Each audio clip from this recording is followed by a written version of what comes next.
Welcome to the first of a series of quick tutorials for Minecraft builds in 1.9. The main goal is to explain farms that work or that work when you modify them in 1.9. But in this tutorial I'm giving you some basics, which is the clocks I use and how they work. The fastest and smallest one is this one, just a comparator and 3 bits of redstone. You can use it to power a dropper, which then is able to manage the input of 2 hoppers. But as you can see, there will always be 41 blocks left, because that's what you need to have a signal strength of 2, which is needed to change it. The comparator has to be in subtraction mode, because that's what is changing the signal strength. The second possibility is to use a repeater to have a stronger signal. I can show you in here. It is kind of the same, only I've used a second comparator to have the fast circuit in there and then the signal, but it makes the build a lot larger.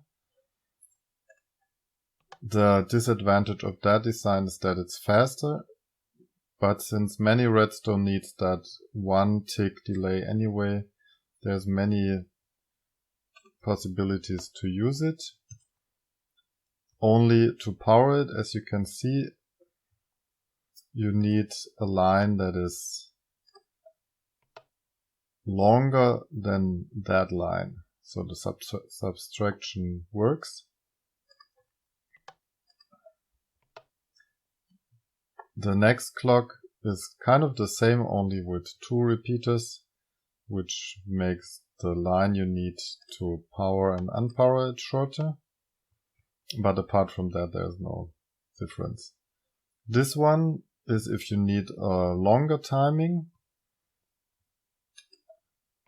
So the torch powers the redstone, it goes around. You can put, of course, more if you need more time.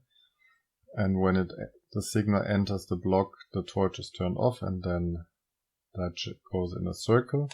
But you can still easily power and unpower it. And the last one is what is called Etho's hopper clock, because Etho first came up with that design. There's blocks in the hoppers, and whenever they change the side, the piston moves, giving a signal in here. If you need only a pulse, you can connect them and then put a block and a torch, so you can see you will have a very short pulse whenever the block changes. So it has 2 different uses. The last way to use the clock with a comparator, it's more or less the second design, is that one. But as you can see, it's slower.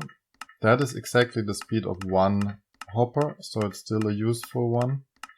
And it is very compact, so you can use it in places where you can only reach the dropper from one side. Since I very often use them to face into a water stream, that's something I need a lot. And often that one doesn't work because I don't have, or I don't need that one because I don't have that many items, and then that one is the more reliable one. So that's the clocks I usually use. If you want to know how to build that one that is more complicated, it is quite simple. You take a hopper, place one facing into it, remove that one and place a second one. Then you take the comparators facing outwards, place a block on each side, place a dot of redstone on both sides. Then you take a sticky piston and a block of redstone. The sticky piston go to both sides facing inwards. The block of redstone goes in there. Then you put inside whatever item you want and take the signal. So it's a fast build. Since you can use the signal for many, you don't need too many of them because it's a lag machine if you use too many.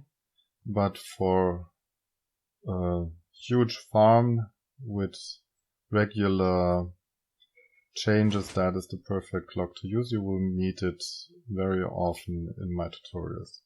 So that's all about clocks for today. See you next time.